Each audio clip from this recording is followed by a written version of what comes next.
अरे अरे अरे क्या कर रहा है? इधर इधर इधर, हम बोल रहे हैं तेरे बीजू का। उतला बोल रहा है?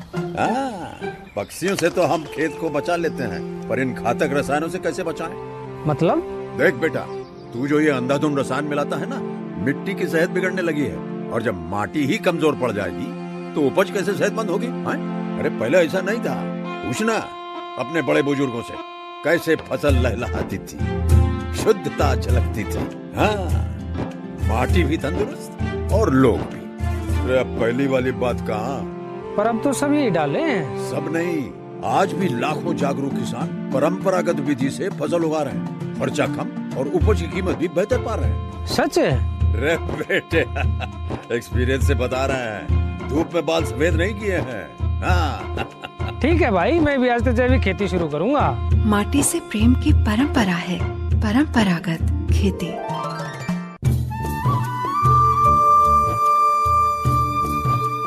इस कार्यक्रम के प्रायोजक हैं कृषि एवं किसान कल्याण मंत्रालय, भारत सरकार। आकाशवाणी का FM गोल्ड चैनल सुन रहे हैं आप 100.1 मेगाहर्ट्ज पर, और किसान की बात कार्यक्रम लेकर हाजिर है हम एक बार फिर से आपके साथ एक नए विषय के साथ, और साथ ही हमारे एक्सपर्ट भी होंगे आज के इस कार्यक्रम में हर बार की तरह, और हम आमंत्रित करेंगे आप सभी के सवाल हमारे विषय से जुड़े हुए। तो आज मैं हूं आपके साथ दीपिका और मेरे साथ हैं रजनीश। स्वीकार कीजिए हमारा नमस्कार और स्वागत करते हैं आप सभी का आज के इस कार्यक्रम में। जैसा कि ये अभी समय चल रहा है रबी की फसलों का, तो रबी की फसलों में बहुत सारी फसलें आती हैं, लेकिन आज हम एक खास फसल की बात करेंगे जिसका कि हमारे जो जीवन में बहुत ही महत्वपूर्ण योगदान है। हमारे पौष्टिक आहार में बहुत ज़्यादा ज़रूरी है, क्योंकि प्रोटीन की मात्रा जो है, एक शाकाहारी जो इंसान है, जो शाकाहारी खाना पसंद करते हैं, उनकी प्रोटीन की मात्रा को वो फसल या फिर कह सकते हैं वो दालें जो है वो उस मात्रा को हमारे शरीर में पूरा करती है। तो वैसे आपने एक इंडिकेशन दिया है कि आज के विषय का इंडिकेशन है कि रबी दलहनी फसलों की देखभाल, इस विषय को हम आगे बढ़ाएंगे। और इस विषय को आगे बढ़ाने के लिए हमारे जो विशेषज्ञ हैं, एक्सपर्ट हैं हमारे स्टूडियोज में, डॉक्टर SL मीणा हैं, प्रधान वैज्ञानिक, शस्य विज्ञान संभाग, भारतीय कृषि अनुसंधान संस्थान, नई दिल्ली से तशरीफ लाइन। डॉक्टर साहब, आपका बहुत बहुत स्वागत है। धन्यवाद। साथ ही हमारे श्रोता बहुत सारे लाइन पर जुड़ेंगे, फोन लाइन के माध्यम से ये जो हमारा विषय है इस पर अपने बहुत सारे प्रश्न हमारे पास भेजेंगे, उनका निदान डॉक्टर मीणा यहाँ पर करेंगे। और जो टेलीफोन लाइन के नंबर हैं वो हम आपको बता देते हैं, 23421608, 23421608 और 23421089, 23421089। इन टेलीफोन नंबर से आप सीधे सीधे हमसे जुड़ सकते हैं। विषय आपको एक बार फिर से दोहरा देते हैं, रबी दलहनी फसलों की देखभाल। इस विषय पर आपका जो भी प्रश्न है हमें टेलीफोन के माध्यम से हमें बताइए, हमारे विशेषज्ञ उसका निदान करेंगे। तो डॉक्टर साहब, पहली शुरुआत हम ही आपसे करते हैं कि रबी दलहनी फसलों की जो बुआई है वो कब की जाती है? बिल्कुल, देखिए, रबी दलहनी फसलों की बुआई मुख्य तौर पर अक्टूबर के प्रथम पखवाड़े में की जाती है। और कभी कभी किसान भाई अगर देर से बुआई करते हैं तो वो दूसरे पखवाड़े तक भी कर लेते हैं। तो सही समय पर अगर बुआई करेंगे किसान भाई, तो उनकी जो आमदनी है, उनकी जो उपज है वो उनको अच्छी मिलेगी। और इसमें क्या है कि जो रोग हैं या कीड़े मकोड़ों का प्रकोप जो है वो कम देखने को मिलता है। चलिए डॉक्टर साहब, हमारे श्रोता फोन लाइन से जुड़ चुके हैं, उनसे बात हम करते हैं। हेलो मैडम, नमस्ते। डॉक्टर साहब को भी नमस्कार। रजनीश जी नमस्कार। नमस्कार जी। नमस्कार। नाम बताइए अपना। ग्राम गौर, जामर, जिला सागर, मध्य प्रदेश से बात कर रहा हूँ, बिपिन कटारे जी। स्वागत है आपका, अपना प्रश्न पूछिए।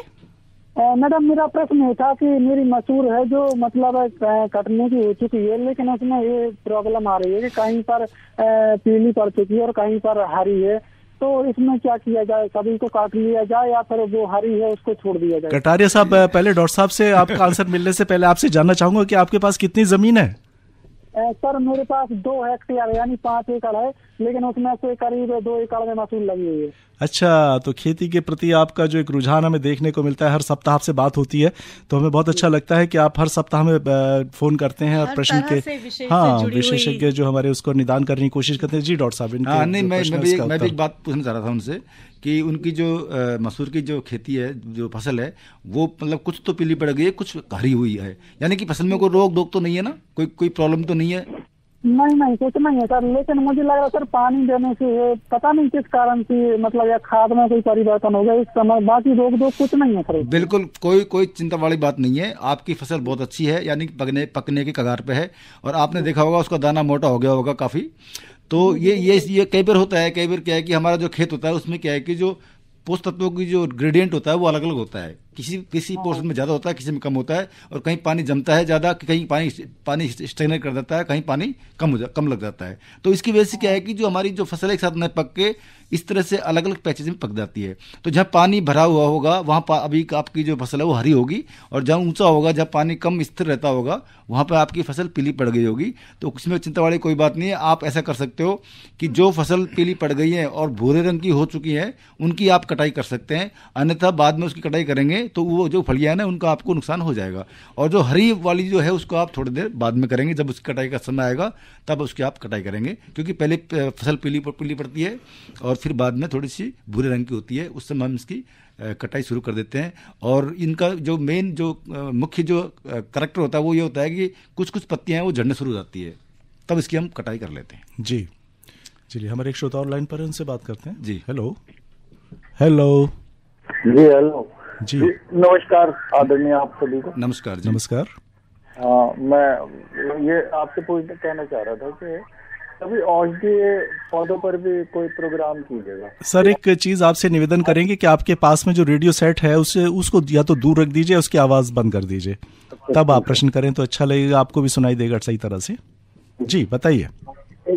पौधों के बारे में तो कभी प्रोग्राम कराइएगा, आपका प्रोग्राम बड़ा अच्छा है। किस विषय पे बताया आपने? औषधीय पौधों के बारे में कोई प्रोग्राम कराइएगा। और मैं ये पूछना चाह रहा था, वैज्ञानिक से संबंधित तो नहीं है आज के विषय से, तो ये एलोवेरा की जो मार्केटिंग है कहाँ पर कर सकते हैं, अगर बता सकें तो। देखिए आज का विषय सर हमारा जो है रबी दलहनी फसलों की देखभाल पर है, तो हमारे जो अगले कार्यक्रम में अगर हम इस विषय पर हमारे विशेषज्ञ होंगे तो ये उसका उत्तर जो है वो देंगे तो ज्यादा उचित मेरे ख्याल से आपको मिल पाएगा। तो आज अगर आप दलहनी फसलों पर कोई बात करना चाहते हैं, कोई प्रश्न करना चाहते हैं, प्लीज आप वो कर सकते हैं। अच्छा, दलहनी पर तो इस समय कोई विशेष प्रश्न? चलिए ठीक है, थैंक यू जी। डॉक्टर साहब तो हम बात कर रहे थे कि एक और श्रोता लाइन पर जुड़ चुके हैं, तो उनसे बात करते हैं। हेलो जी, आपका नाम क्या है, आपका प्रश्न क्या है? योगेश जांगड़े बेमेतरा छत्तीसगढ़।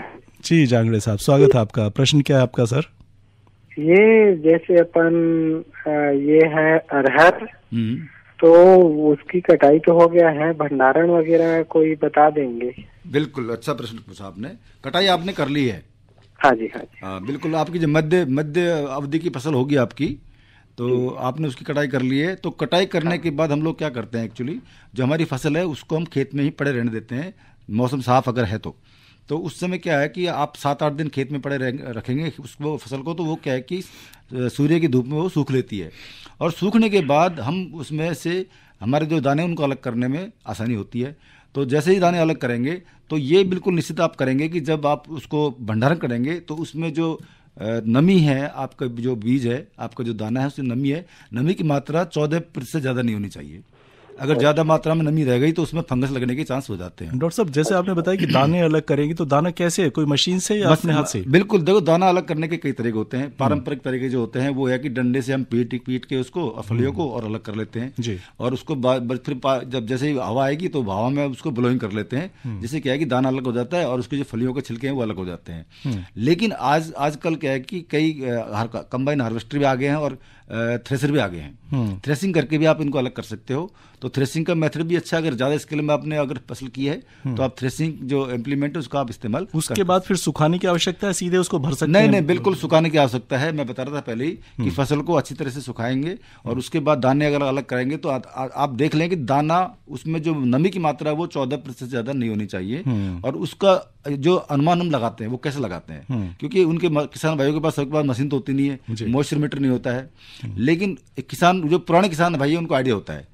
तो वो क्या करते हैं, दाने को अपने दांतों के अंदर दबा के देख देते हैं, जी, तो जी, जी। उसमें कड़क की आवाज आती है। अच्छा, तो इसका मतलब ये है कि वो भंडारण करने के लिए बिल्कुल ठीक है। पिचक गया तो इसका मतलब उससे मॉइस्चर बहुत ज्यादा है, नमी की मात्रा ज्यादा। चलिए डॉक्टर साहब, हम उसी विषय के हम एक लास्ट क्वेश्चन पे पहुंच चुके थे, लेकिन हम फिर वहीं लौट करके आते हैं कि रबी दलहनी फसलों को जब बो दिया गया, आपने जैसे बताया कि 2-3 महीने हो गए उसको, तो अब जो स्थिति है उसकी वो क्या है स्थिति, और उस स्थिति को देखते हुए इस समय किसान भाई क्या सावधानी रख सकते हैं? बिल्कुल, ये बहुत महत्वपूर्ण है, क्योंकि अभी मैं देख रहा हूँ कि ज्यादातर हमारे देश के जो काफी हिस्सों में जो चने की फसल है, चाहे मसूर की है, चाहे मटर की है, वो पुष्प अवस्था से आगे निकल गई है, यानी कि उसमें फलियां बनना शुरू हो गया है। तो पुष्प अवस्था निकल चुकी है, जो कि मोस्ट इंपोर्टेंट स्टेज होती है। उसके बाद सेकंड मोस्ट होती है पॉड फॉर्मेशन, यानी कि फली बनना शुरू हो गया है।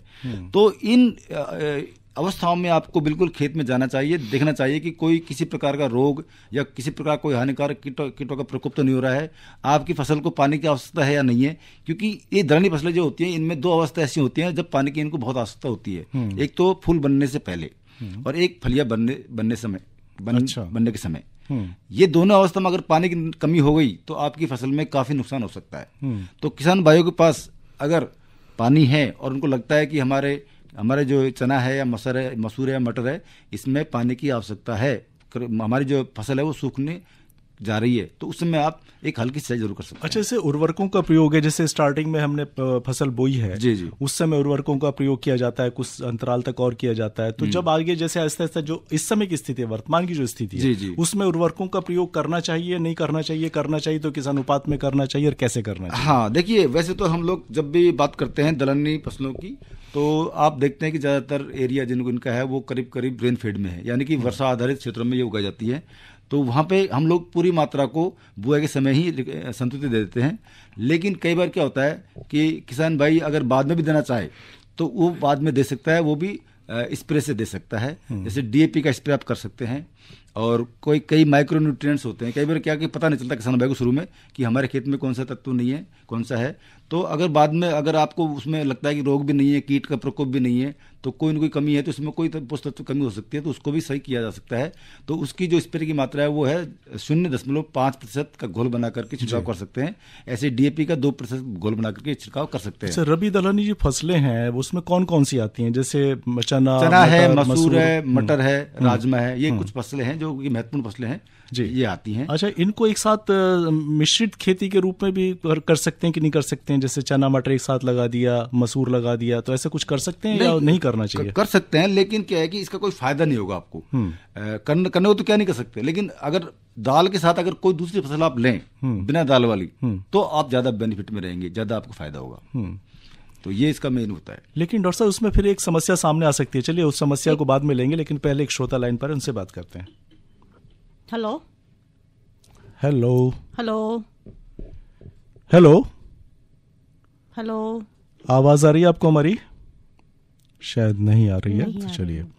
तो समस्या की बात हम कर रहे थे डॉक्टर साहब, जैसे कि हमने चना या मटर लगाया, एक साथ लगा दिया, जी, मिश्रित रूप में लगा दिया, जब उसकी कटाई करते हैं तो वो एक साथ ही कटती भी होगी। हाँ जी। तो लेकिन जब उसको हम, जैसे आपने बताया कि डंडे से उसको कूट के उसको अलग कर दिया जाता है, तो उसमें फिर अलग से छांटने की आवश्यकता पड़ेगी उसकी, तभी उसको अलग कर सकते हैं, वरना फिर एक जगह हो जाएगा सारा का सारा। नहीं, मैं बता रहा था ना कि हम ऐसा नहीं करते हैं जनरली। किसान भी नहीं करते और किसानों को हम सलाह भी नहीं देते हैं कि आप मिश्रित खेती करें इनकी, क्योंकि ये मिश्रित खेती है ही नहीं। अगर आप एक ही तरह की फसल उगाएंगे तो उसको मिश्रित नहीं कहेंगे। एक्चुअली आपको मतलब दलहनी फसलों के साथ कोई और फसल लगाएंगे तो वो अच्छा होगा, वो उसके लिए बेनिफिशियल होगा।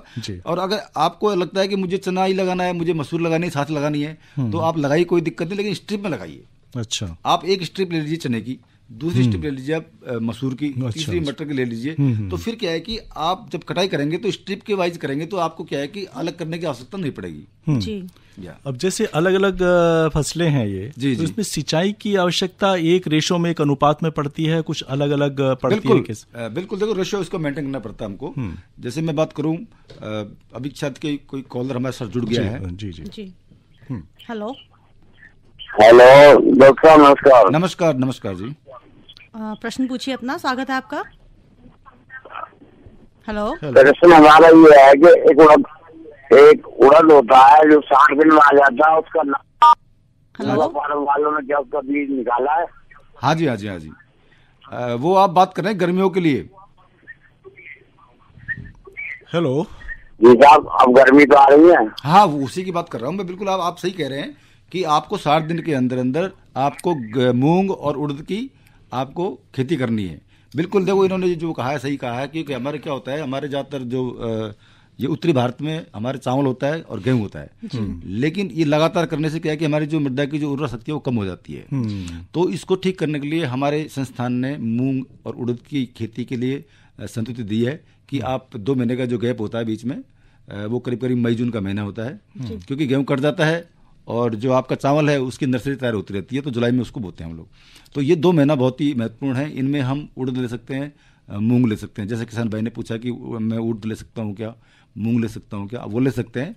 और इसमें कई तरह की मतलब किस्में मतलब उनको मिल जाती है किसान भाइयों को। तो आपके लोकल के हिसाब से आप फसल ले सकते हो। बाकी पूसा इंस्टीट्यूट में आके आप देख सकते हो कौन कौन सी आपको किस्में सूट करती हैं, आप उनका इस्तेमाल कर सकते हो। चलिए डॉक्टर साहब आगे बढ़ेंगे, उससे पहले कुछ मौसम की बात हम करना चाहेंगे जी। ग्रामीण कृषि मौसम सेवा कृषि भौतिकी संभाग से प्राप्त सूचना के अनुसार दिन का अधिकतम तापमान 28 डिग्री सेल्सियस और न्यूनतम तापमान 15 डिग्री सेल्सियस रहने की संभावना है। बादलों की स्थिति 7 ऑक्टा, सापेक्षिक आर्द्रता अधिकतम 96% और न्यूनतम 50% रहने की संभावना है। हवा की गति 12 किलोमीटर प्रति घंटा, हवा की दिशा पूर्व। और 29 फरवरी और 1 मार्च को हल्की बारिश की संभावना है। डॉक्टर साहब, ये मौसम इस फसल के बारे में क्या कह रहा है? बिल्कुल बताइए। बिल्कुल बिल्कुल, देखो मौसम का बहुत बड़ा रिलेवेंट होता है क्रॉप के लिए जी। जैसे कि इस बार आपने देखा होगा कि बहुत सारी जो बरसात है वो सही समय पे हुई है। ये विशेष करके मैं दलहनी फसलों की बात करता हूँ कि दलहनी फसलों में अगर फूल आने से पहले बारिश होती है तो कोई नुकसान नहीं है, लेकिन जब फूल बनते रहते हैं, जब फूल बनने की अवस्था बिल्कुल परिपक्व होती है, अगर उस समय बारिश आती है तो वो बिल्कुल फूल को झड़ा देती है, तो उसमें जो हमारी जो फलियां हैं वो कम बनती हैं, तो ये नुकसान हो जाता है। लेकिन आप जो मौसम बता रहे हैं अभी, ये मौसम बिल्कुल ठीक रहेगा मेरे ख्याल से, अगर बादल नहीं छाए तो। और अगर बारिश होती भी है ना, तो हमारे दलहनी फसलों के लिए बहुत ही अच्छा काम होगा और ये अमृत का समान काम करेगी और हमारे पैदावार में बिल्कुल इससे इजाफा होगा। जी, आज हम बात कर रहे हैं रबी दलहनी फसलों की देखभाल और हमारे डॉक्टर SL मीना हमारे साथ हैं और बहुत ही महत्वपूर्ण जानकारियां दे रहे हैं, बता रहे हैं कि उत्पादन कैसे बढ़ाया जाए, देखभाल कैसे की जाए और साथ ही आपको ज़मीन की तैयारी के बारे में भी इन्होंने बहुत अच्छी जानकारी दी। और अब बारी है क्यों ना जान लिए जाए बाजार भाव, और वो भी प्रति किलो की दर से। सेब जो है वो 80 रुपए किलो है, अमरूद 30 रुपए किलो, बेर 10 रुपए किलो, चीकू 26 रुपए किलो और मौसम्बी 18 रुपए किलो के भाव से मंडी में उपलब्ध है। और अगर सब्जियों की बात करें तो आंवला 20 रुपए किलो, बेबी कॉर्न 50 रुपए किलो, बीन्स 22 रुपए किलो और बैंगन 14 रुपए किलो के दर से आप मंडी में जाकर आप खरीद सकते हैं। और आज वापस अपने हम विषय पर लौटते हैं। हमारा विषय दलहनी फसलों से जुड़ा हुआ है। तो डॉक्टर साहब, ये जानना चाहूंगी कि दलहनी फसलें जो हैं, क्या इनकी बुआई मेढ़ों पर भी की जा सकती है? दलहनी फसलों की बुआई जी और नहीं, मेढ़ों पर कर सकते हैं। जैसे कि हमारी अरहर है जी, इसका हम कई तरह से कई विधियां हैं जिनका हम अनुकूलन करते हैं, लेकिन सभी दलहनी फसलें नहीं की जा सकती जी। उसकी बात अलग है कि क्योंकि बड़ी वो फसल होती है अरहर की, उनको हम मेड़बंदी पे कर सकते हैं। फ्लैट मेथड है उसका, उसके ऊपर कर सकते हैं जी। तो उसका फरो मेथड भी है, रेज बेड भी है, कई तरह के उसमें कर सकते हैं। लेकिन जो चना है उनको हम ज़्यादातर प्लेन में ही करते हैं, चाहे मसूर हो चाहे मटर हो। और उसमें क्या है कि इनकी डेंसिटी ज़्यादा होती है, यानी कि जो पौधों की संख्या ज़्यादा होती है, तो अगर हम सिर्फ मेड़ पे करेंगे तो हमारा काफ़ी हिस्सा बेकार चला जाएगा जी। तो किसान की जो है ना उत्पादन कम हो जाएगा। एक श्रोता लाइन पर है, उनसे बात करते हैं। जी। हेलो हेलो, लगता है लाइन डिस्कनेक्ट होगी। तो डॉक्टर साहब बात कर रहे थे हम मेढ़ों पर बुआई, तो आपने कहा वो जो है ज़रा फायदेमंद नहीं रहेगा किसानों के लिए, तो इसलिए किसान भाई मेढ़ों पर बुआई ना करे तो ही सही रहेगा।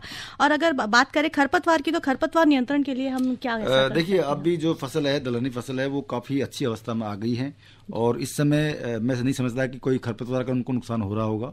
अगर फिर भी लगता है कि हमारी फसल में खरपतवारों का काफ़ी प्रकोप देखने को मिल रहा है तो किसान भाई उसमें रसायन न डाल करके अपने हाथों से ही उनको निकाल दे तो अच्छा होगा। वो चारे काम भी आ सकता है और आपका जो फसल है, दलहनी फसल को नुकसान नहीं होगा। डॉक्टर साहब, जैसे कि फसल पकने की तरफ बढ़ती है जी, तो उसमें कुछ कीट पतंगों का प्रकोप भी होने की संभावना होती है? बिल्कुल, आपने सही फरमाया, क्योंकि ऐसा होता है जैसे ही फलियां बन जाती हैं, बनना शुरू हो जाती हैं, तो कई कीड़े का प्रकोप देखने को मिलता है। जैसे मैं बात करूं चने की, चने में एक कीड़ा आता है, हानिकारक कीट आता है, उसका नाम है फली छेदक कीट। अच्छा।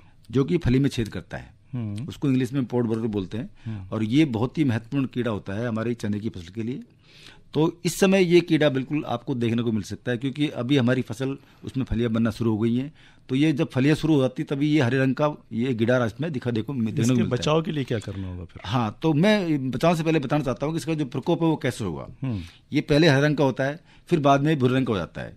तो ये क्या करता है, फली जो उसमें दाना बनना शुरू हो जाता है तो उस समय ये फली में गोल छेद करके अपनी सुंडी को उसके अंदर फंसा देता है। अच्छा। और जो डेवलपिंग जो ग्रेन होता है आपका, उसको ये खाना शुरू कर देता है। तो ऐसे ये बहुत ज़्यादा इसका अगर मात्रा में प्रकोप है तो आपको कुछ मिलने वाला नहीं है खेत में से। तो इसके बचाव के लिए मैं कई चीज़ें बता सकता हूँ आपको कि इसके बचाव के लिए देखो, पहली बात तो है कि आजकल जो किस्में आ रही हैं काफ़ी, वो काफ़ी इस कीड़े के प्रति काफ़ी सक्षम है। दूसरा क्या है कि हम बीज का उपचार करना चाहिए हमको हमेशा लगे। लेकिन अभी अगर आप बात करें, अभी अगर आ गया है तो क्या करें, तो किसान भाई को देखना होगा कि इसका लेवल क्या है, यानी कि कितनी मात्रा में हमारे खेत में ये कीड़ा आ गया है। तो आप देखेंगे 1 मीटर की पंक्ति में अगर आपको 3 या 4 के जो इस तरह गिनार दिखाई देती है तो आप समझ लीजिए कि इसका प्रकोप काफ़ी है और इसको आपको नियंत्रण करना बहुत जरूरी है। तो नियंत्रण के लिए इसकी एक दवाई मैं आपको बता देता हूँ, इमिडाक्लोप्रिड नाम करके दवाई होती है, उसका आप इस्तेमाल कर सकते हैं। और इसकी जो मात्रा होती है वो करीब करीब 1 मिलीलीटर मात्रा 3 लीटर पानी में घोल करके मिला सकते हैं और छिड़काव कर सकते हैं। दूसरा जो कीड़ा इंपॉर्टेंट वो है आपका टर्माइट, यानी कि दीमक। तो दीमक बहुत ज्यादा नुकसान करता है, मैंने देखा है। जो हल्की मिट्टी होती है उनमें दीमक का प्रकोप देखने को मिलता है। किसी पर्टिकुलर एक पर करता है, सब पर करता है? नहीं, ये विशेष करके चने में ज्यादा देखने को मिलता है। वैसे तो मटर में भी कर देता है ये, और ये आपके जो मसूर में कर देता है। लेकिन ये आप जब देखेंगे कि इस समय आप जब खेत में जाएंगे तो आपका पौधा कहीं कहीं सूख रहा होगा, तो जब पौधे को आप उखाड़ेंगे ना तो वो बहुत आसानी से पौधा उखड़ जाएगा। और आप देखेंगे उस उखड़े पौधे की जड़ों में दीमक लगी होंगी। दीमक का प्रकोप हो चुका है, तो उसके नियंत्रण के लिए आप क्लोरोपाइरिफॉस का इस्तेमाल कर सकते हैं। जी। अच्छा डॉक्टर साहब, एक चीज बताइए, जैसे अब हम समापन की तरफ बढ़ रहे हैं इस समय। जी। फसल जो है कब तक पक जाएगी? पकने के बाद किसान भाई क्या सावधानी रखें, किस तरह से उसको रखें? वैसे आपने शुरू में कुछ बताया इसके बारे में, लेकिन और एक विस्तृत रूप से अपने किसान भाइयों तक पहुंचाना चाहेंगे। बिल्कुल, देखिए अब फसल है ना काफी अच्छी अवस्था में है और फलियां बनना शुरू हो गई है। तो मैं समझता हूँ कि 20 से लेके 25 दिन के बाद फसल आपकी पककर तैयार हो जाएगी, यानी कि मार्च के महीने में ये फसल पूरी पक जाएगी और अप्रैल के फर्स्ट वीक में इसको आप कटाई कर सकते हैं। और इसके लिए यही है कि जब आपको फसल लगती है कि भाई हमारी फसल थोड़ी पीली पड़ रही है, पीलापन आता है इसमें, फिर बाद में इसमें भूरापन आता है, और भूरापन आने के साथ साथ क्या है इसकी जो पत्तियां हैं वो झड़ना शुरू हो जाती हैं। तो उस समय आप इसकी कटाई कर सकते हैं। और ज़्यादा अगर लेट कर दिया तो आपकी जो फलियां हैं वो झड़ना शुरू कर देती हैं, तो उसमें आपको नुकसान हो जाता है। तो इसलिए समय पर कटाई करना बहुत आवश्यक है। और जब आपको लगता है किसान भाइयों को कि मेरी फसल अब हरे रंग से मतलब पीले रंग पर जा रही है और फिर भूरे रंग की हो रही है और पत्तियां झड़ना शुरू हो जाता है, तो इस समय आप कटाई करना शुरू कर सकते हैं। और कटाई करने के बाद आप फसल को कम से कम 4-5 दिन खेत में ही रखें, अगर मौसम साफ है तो, धूप है तो। और उसके बाद आप इसकी थ्रेसिंग कर सकते हैं। जी। थ्रेसिंग करने के बाद आप जो बीज है, जो आपका दाना है, उसको आप सुखाएंगे और उनमें जो नमी की मात्रा है वो करीब 12 से लेकर 14% के हिसाब से होगी, तब आप इसका भंडारण कर सकते हैं। श्रोताओं को एक बार फिर से चलते चलते हम ये बता दें कि 1 से 3 मार्च तक भारतीय कृषि अनुसंधान संस्थान पूसा नई दिल्ली में एक कृषि मेले का आयोजन किया जा रहा है, जिसके बारे में बहुत सारी विस्तृत जानकारी अभी थोड़ी देर पहले हमने आपको दी है। लेकिन एक बार फिर से अब आपसे निवेदन करना चाहेंगे, जो भी हमारे श्रोता इस हमारे फोन लाइन पर या हमारे कार्यक्रम को सुन रहे रेडियो सेट के पास बैठे हुए, वो इस मेले का आनंद ले सकते हैं। बहुत सारी चीजें आपको वहां देखने को मिलेंगी कृषि से संबंधित। और जो किसान भाई भी नहीं है, जैसे कि दीपिका ने भी थोड़ी देर पहले आपको बताया, वो भी जा सकते हैं और उनके लिए भी बहुत सारी चीजें वहां पर उपलब्ध होंगी। तो उसका आप आनंद लीजिए और वहां पर जाइए और थोड़ी देर के लिए भ्रमण जरूर करके आइए। जी बिल्कुल। और आज ही महत्वपूर्ण जानकारी तो डॉक्टर साहब द्वारा हमें दी गई। डॉक्टर साहब आपका बहुत बहुत शुक्रिया, आप स्टूडियो में आए और दलहनी फसलों की देखभाल के बारे में आपने हमें बताया। धन्यवाद। और कल प्रसारित होने वाला कार्यक्रम है हमारा बसंतकालीन गन्ने की खेती, और इस पर विशेषज्ञ हमारे होंगे डॉक्टर संजीव कुमार पाठक। तो इसी के साथ आज का ये किसान की बात कार्यक्रम हम यहीं संपन्न करते हैं। मुझे दीपिका को, मुझे रजनीश को अनुमति दीजिए। नमस्कार। इस कार्यक्रम के प्रायोजक थे कृषि एवं किसान कल्याण मंत्रालय, भारत सरकार। प्रधानमंत्री किसान मान धन योजना। मिलेगा पेंशन का सहारा, कृषक ना होगा बेसहारा। जुड़ेगा खुशियों से नाता, कटेगा सुख से बुढ़ापा। सुरक्षित होगा अन्नदाता, सुरक्षित होगा अन्नदाता। प्रधानमंत्री किसान मान धन योजना से लघु सीमांत किसानों का भविष्य होगा सुरक्षित और 60 वर्ष की आयु से 3,000 रूपए मासिक पेंशन होगी सुनिश्चित। 55 रूपए से 200 रूपए की मासिक किश्त देकर प्रवेश कर सकते हैं। 18 से 40 वर्ष तक के किसान इस अंशदायक योजना में सरकार देगी बराबर का योगदान। सभी किसान भाई बहन इस योजना के लाभ के लिए जन सेवा केंद्र में जाएं और अपना निशुल्क नामांकन कराएं। प्रधानमंत्री किसान मान धन योजना, अन्नदाता के परिश्रम को संबल, पेंशन से सुरक्षित उनका कर। कृषि एवं किसान कल्याण मंत्रालय, भारत सरकार द्वारा जनहित में जारी।